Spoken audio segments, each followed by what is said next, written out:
আমাদের যাতায়াত ক্ষেত্রে সবচেয়ে বড় সমস্যা হচ্ছে যানজট। রাস্তায় যানজটে ফেসে গেলে অনেক সময় আমরা ভাবি যদি উড়ে যেতে পারতাম তাহলে কতই না ভালো হতো। তবে এবার এটি শুধু স্বপ্ন নয়, বাস্তবেই উড়ে যাওয়া সম্ভব।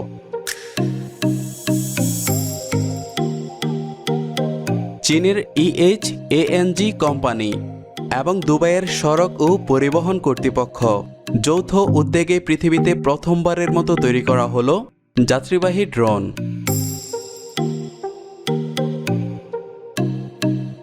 ড্রোন ব্যবহারে মানুষ যেন ক্রমশই উদ্বুদ্ধ হয়ে উঠেছেন।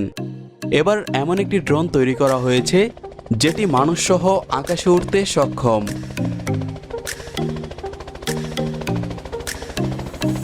ড্রোন আবিষ্কারের পর থেকেই প্রতিনিয়ত আরও উন্নত প্রযুক্তির ড্রোন বানানোর চেষ্টা চলছে।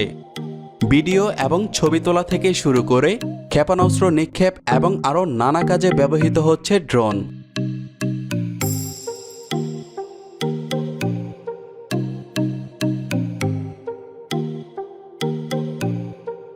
তবে যাত্রী পরিবহনে ড্রোনের ব্যবহার হয়তো এবারই প্রথম। EHANG-184 ব্র্যান্ডের এই ড্রোনটি শুধুমাত্র একজন যাত্রী বহন করতে সক্ষম, কারণ এটি 100 কেজি পর্যন্ত ওজন বহন করতে পারে। ড্রোনটি দেখতে যথেষ্ট সুন্দর এবং এটির চারপাশে রয়েছে 4টি পাখা, যার সাহায্যে এটি 11,000 ফুট উচ্চতায় উঠতে পারে এবং এই ড্রোনটি সবচেয়ে নিরাপদ, অত্যাধুনিক ও পরিবেশ বান্ধব।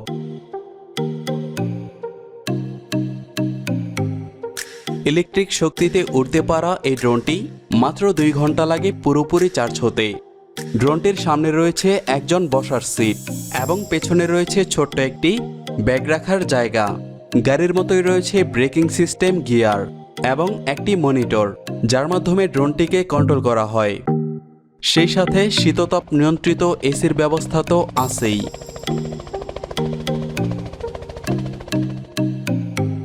মাঝারি হতে স্বল্প দূরত্বে যোগাযোগ ও পরিবহন হিসেবে এই ড্রোনটি ব্যবহার করা যাবে।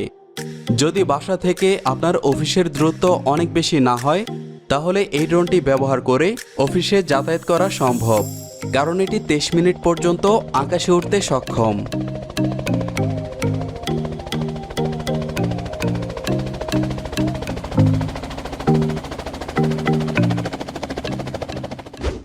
তো ভিউয়ার্স, নিয়মিত তথ্যবহুল ভিডিও পেতে আমাদের চ্যানেলটি সাবস্ক্রাইব করে পাশের বেল আইকনটি প্রেস করে দিন। আর যদি এই মুহূর্তে ভিডিওটি আপনি ফেসবুকে দেখছেন, তাহলে অবশ্যই পেজটি লাইক দিয়ে রাখুন। ফিরে আসবো আরো একটি নতুন ভিডিও নিয়ে। সেই পর্যন্ত ভালো থাকবেন, সুস্থ থাকবেন।